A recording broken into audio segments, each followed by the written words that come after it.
Bonjour à tous. Eh ben, on n'a pas fait de vide-grenier. Oui, c'est vrai. On n'a pas fait de vide-grenier pour des raisons diverses. Voilà, bah déjà que C'était pas top. voilà, il n'y a pas grand-chose, hein, fallait vraiment Mm. faire. Ouais, c'était pas top. Il y avait un coin champignon, mais bon. Moi dimanche, fallait que j'avais une obligation familiale. Voilà, C'est classe de dire ça comme ça. voilà. Et moi, je travaillais. Simplement parce que c'était jour d'élection. Et oui, Ah là là. j'ai fait On mon voit devoir de citoyen. les esclaves, les Donc. esclaves du fric. Voilà. Oui, parce que c'est du volontariat a été payé. Sauf que, Voilà. eh ben moi j'ai eu une petite surprise dans un coin où tu vas 10 fois il y a rien et la onzième bah tu comprends pas mais tu prends. Et mais toi t'as pas eu ce miracle. Ben non. Non, si, ça m'est arrivé 3 fois de trouver des Oui, choses mais là. pas cette fois-là. Mais pas cette fois-là. Donc toi tu vas Regardez. Oh, Voilà. ah, oui. voilà. Donc Oh, ah, oui. ah bah oui, du Bernie Wrightson sur du Stephen King apparemment. Creep Show. Donc bah quand même un sacré dessinateur. D'après le film de Romero. Georges. Je me rappelle plus du film du tout. Je connais deux noms, je l'ai pas vu. J'ai dû le voir. Donc des petits contes d'horreur en gros quoi. Et puis mon Bernie Wrightson c'est quand même un sacré dessinateur. Oui. J'ai toujours pas son Frankenstein qui est Ah franchement oui, exact. qui est franchement qui avait ça. magnifique. Il a fait un autre truc aussi sur les loups-garous. J'ai vu ça. J'ai vérifié. C'est lui qui a fait La Bête du Marais. Monstre du Marais, ouais. Ouais. Hmm. Et donc, bah, t'en vois pas souvent, quoi. Donc, là, tu vois, tu prends, quoi. Oh, ok. Donc, ça, c'est une réédition. Ça a été réédité 2 ans après. Mais bon, bah, comme c'est complètement épuisé, bah, faut le prendre. D'accord. Et bon, bah, ma foi, c'est ouais, de l'horrifique. Oui, totalement. Voilà. Tout aussi joyeux. Ah, c'est une thématique. Un Corben, bah en fait c'est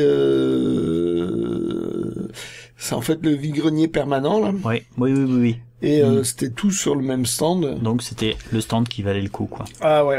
Avec Corben. Corben, Ah c'est bah, plus réédité, c'est bah, ça? maintenant ça vaut plus de coup parce que j'y suis passé. Corben, oui, d'après ce que j'ai compris, il a fait qui dirait une renaissance Oui. spirituelle. Oui. Ah, Et donc il assumait plus ce D'accord. qu'il faisait, donc il voulait plus que ce soit réédité. Sa femme non plus, vu qu'il est décédé. Et donc du coup, il y a plein de choses qui n'ont pas été rééditées, ou difficilement maintenant. donc en fait, si vous tombez dessus, si Donc, vous le voyez, vous prenez. Voilà. Ah, si vous aimez Corben, bien sûr. La chute de la maison Hucher. Donc là, c'est Corben qui s'attaque à Edgar Poe. Bon, toujours avec sa manière particulière. Avec des fois un côté grotesque sur les visages. C'est toujours bizarre son truc. Sa manière de faire, des fois, une grosse tête sur un corps plutôt réaliste. Des gros nichons. Alors lui, il y a toujours des gros nichons. Hein. C'est bien. Mais bon, ça donne comme toujours ouais, un côté fascinant son dessin quoi. Oui. Il y avait la technique, ça m'a toujours interrogé en fait, savoir si il faisait ça à l'aérographe, si c'était quel genre. C'est très curieux. Apparemment, il changeait de technique. Ah, ok, d'accord. Faudrait que je mette dans la description. Je suis tombé sur une chaîne YouTube vachement sympa. Comment il s'appelle ça? Unboxing Marukata ou un truc comme ça. Je mettrai ça dans la description parce que j'ai. Et le mec montre des choses. C'est pas mal, c'est sympa comme toute sa chaîne. Ok. Et il parlait de Corben comme ça. Ouais, là c'est le corbeau ça. Voilà. Jamais plus. Une adaptation du corbeau, mais d'une manière justement par le mec trouvait que c'était bien fait quoi.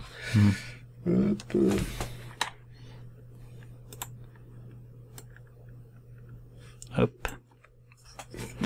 Jamais plus. Ouais. Bon bah une belle trouvaille, le prochain est pour moi. Voilà. Au moins, tu sais que je la piquerai plus sous le nez. Hop. Alors. Salambo, adapté par Druyet. Donc, en réédition d'Argo, parce que le premier tome, en fait, avait été sorti aux Humanoïdes Associés. Entre-temps, je pense que Druyet s'est encore fâché avec les Humanos à l'époque. Donc, c'est passé chez Dargo. Donc, il a fait chez Dargo, et donc, ils ont réédité très rapidement. Il doit avoir bien gardé les droits ou un truc comme ça, Druyet. Alors, je sais plus, ça a dû sortir en 80 aux Humanos. Hop. Là, dès 81, c'était sorti. Donc bon, bah, c'est du Druyet. C'est du Druyet. Voilà. Donc, c'est fascinant quand même. Ouais. Ça reste fascinant. Ça reste fascinant, ouais.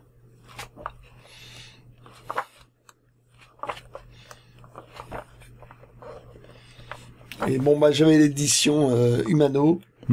Donc maintenant, tu as l'édition Dargo aussi. Voilà.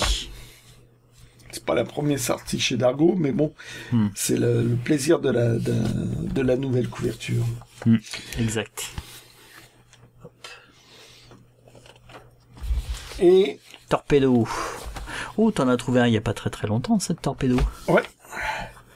Mais là, c'est ça c'est le premier et ça c'est le deuxième. Ah, ok. Et donc, le premier, en fait, au départ, c'était un autre dessinateur. C'était pas Bernet au début, c'était Alex Stott. Ok. Sauf que il est vite passé à autre chose, Alex Stott. Et bah, sincèrement, moi, personnellement, il y en a qui aiment beaucoup Alex Stott, mais je trouve que ça y gagne en passant par Bernet, finalement.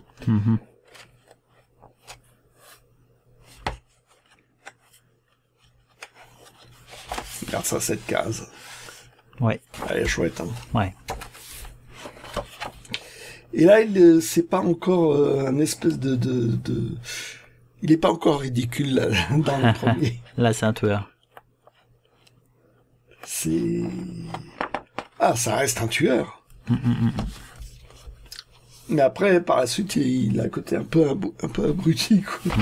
Ça, c'est...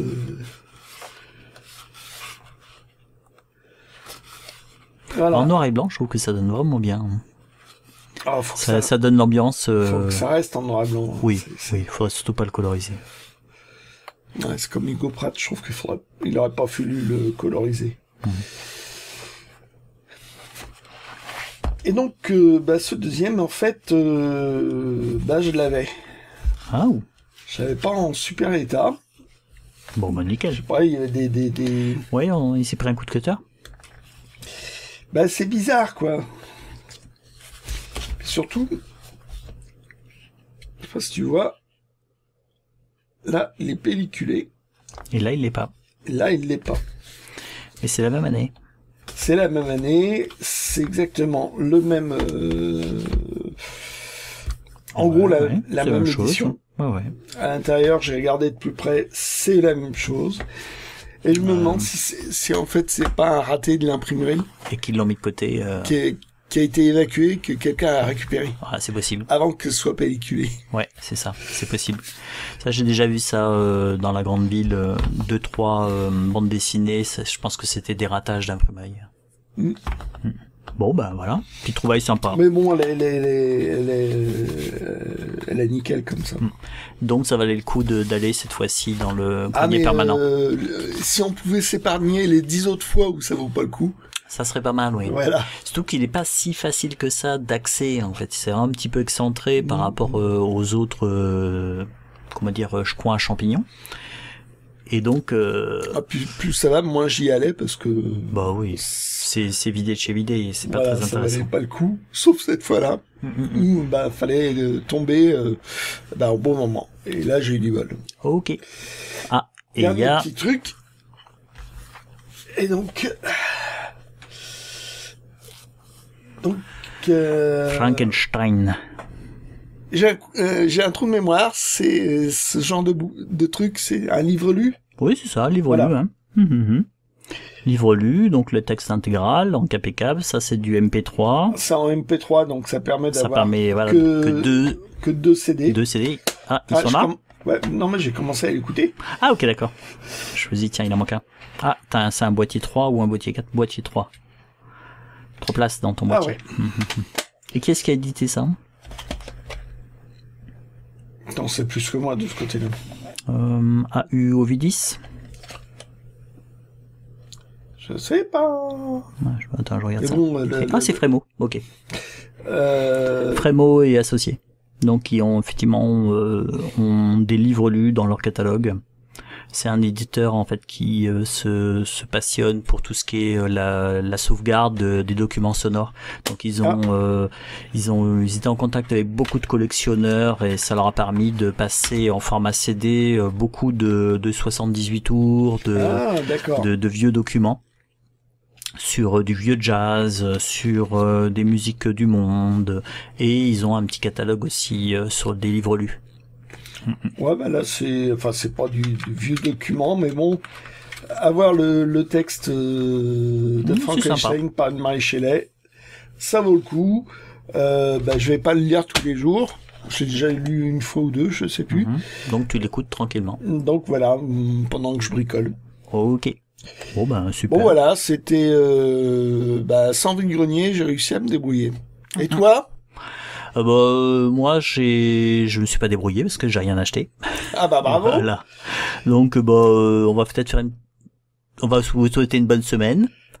Et puis la semaine prochaine, il y a pas mal. Tu vas nous montrer des petites choses. Je vais vous montrer quelque chose, des petites choses, mais c'est pas des choses. Je vais totalement tricher. Voilà. C'est voilà, c'est des trucs un petit peu à part. Bon allez, on va abréger ça parce que. Hop, c'est mon tour. Oui, vas-y, tricheur. Moi, je suis totalement tricheur. Non, disons que comment j'ai sorti mon expression? Je réajuste les possibilités, les probabilités du réel. Donc, simplement, je vais vous montrer des choses qui sont dans ma bibliothèque, soit depuis peu, soit depuis très longtemps. Tout simplement, ce sont tourner en même temps.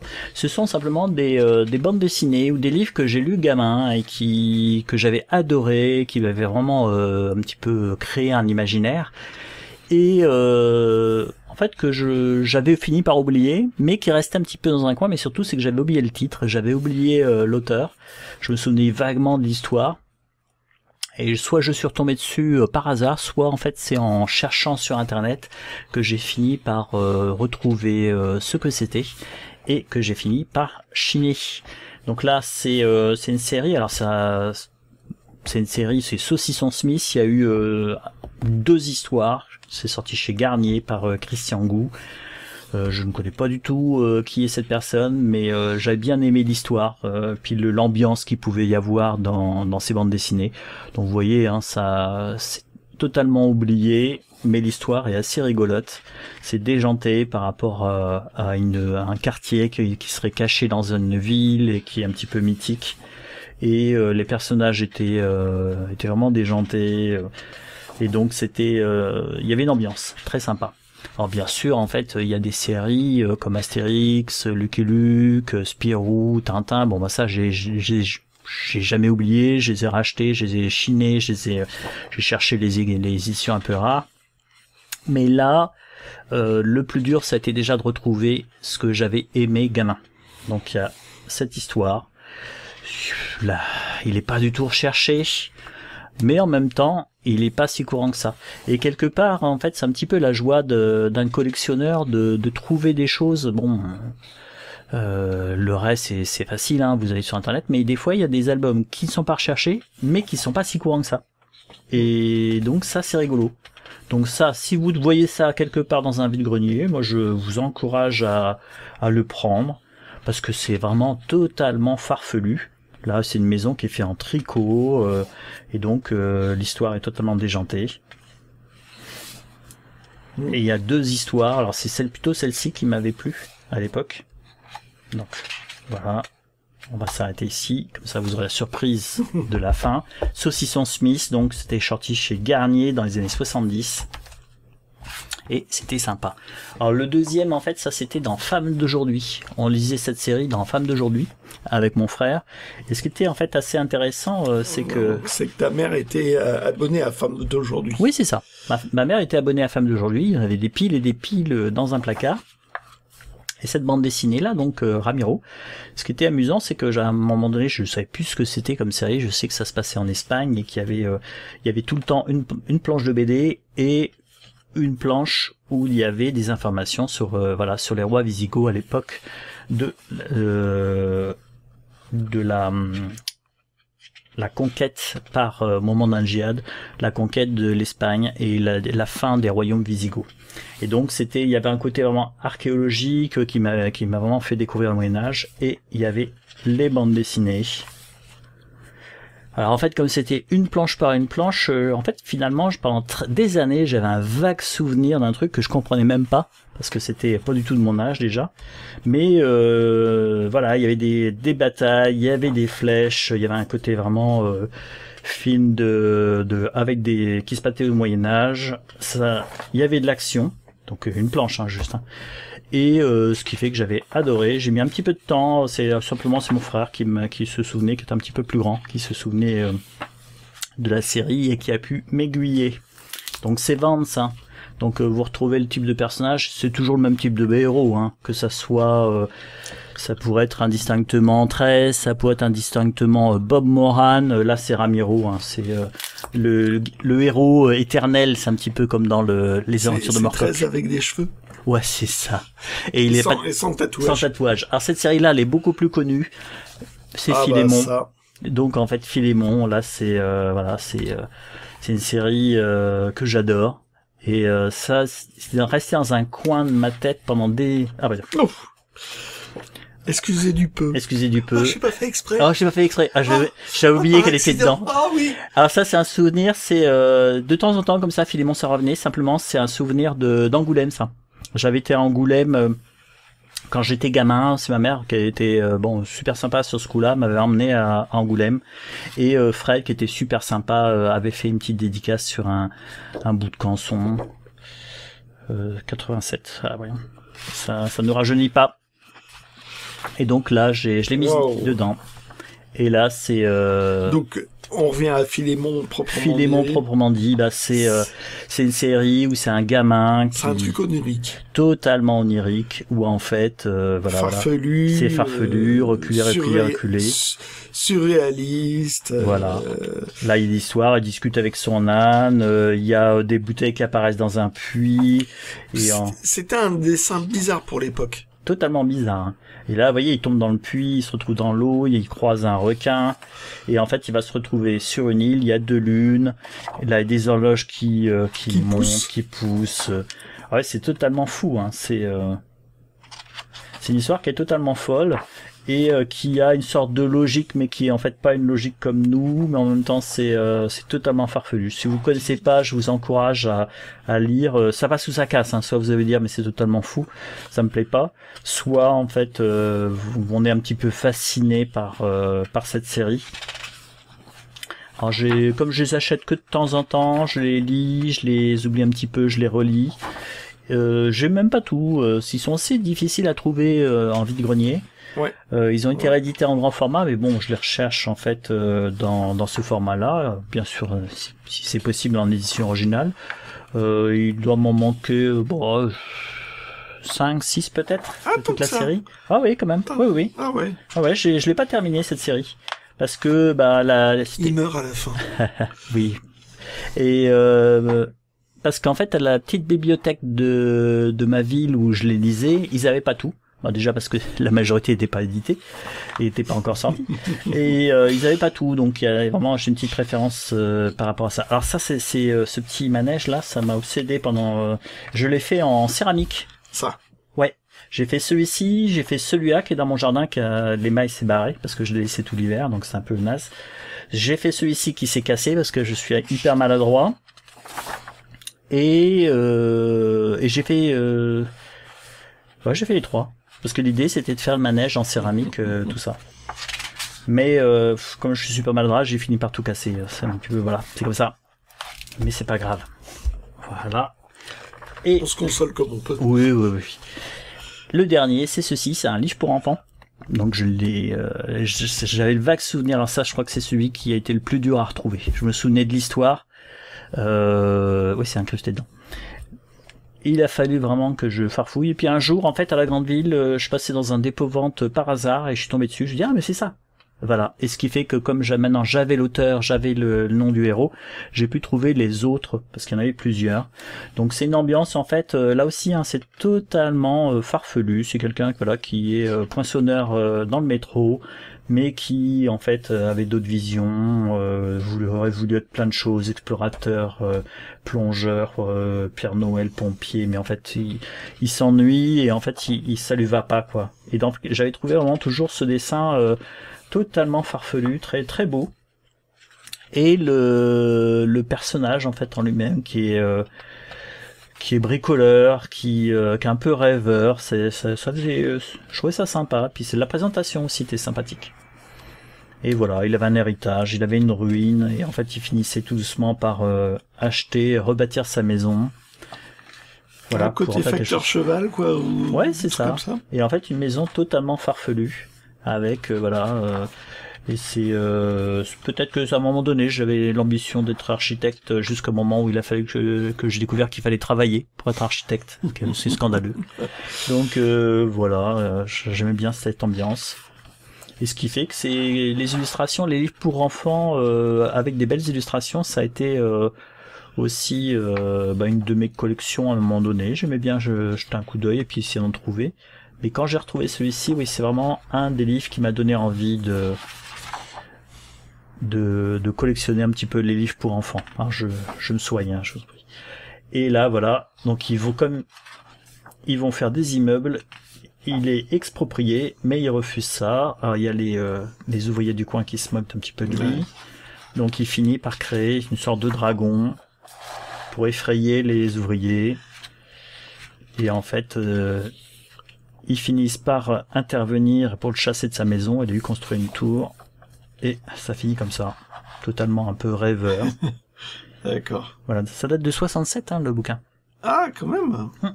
Et il y a plusieurs histoires qui sont comme ça, sur ces deux personnages un peu farfelus qui vivent dans un monde un peu trop sérieux pour eux. Donc c'est un petit peu dans le même esprit que Philémon. Voilà. Petit livre pour enfants assez sympa. Et bon, je suis content de l'avoir trouvé. De temps en temps, je le feuillette tous les ans ou tous les 2 ans. Mais bon, même s'il est abîmé, je trouve sympa. Donc voilà. C'était une petite présentation, pas des trouvailles que j'ai faites, mais un petit peu des livres qui m'ont donné... Abstinence. Ouais. C'est des livres qui m'ont donné envie de collectionner, qui m'ont donné l'envie de rechercher les choses. Voilà. Bon, bah on va se venger la semaine prochaine, normalement. Si le temps le veut. On va se venger. Si le temps le veut, il y a 4 vides-greniers, c'est Côte-Nord sur peut-être pique-nique, non? Un petit pique-nique au bord de la mer. Un petit pique-nique, ouais. Un petit pique-nique au bord de la mer, tranquille. Si le ciel est beau. Sur les bords de la mer. Les bords de la mer. Ouais. Donc on aura le choix. Non, c'est un... Oh, il y a des belles plages par là-bas. Donc ça devrait être sympa. Oui, c'est ça. Non, je veux pas me baigner. Mais si. Allez. Bon, on vous souhaite une bonne semaine et puis zapuche.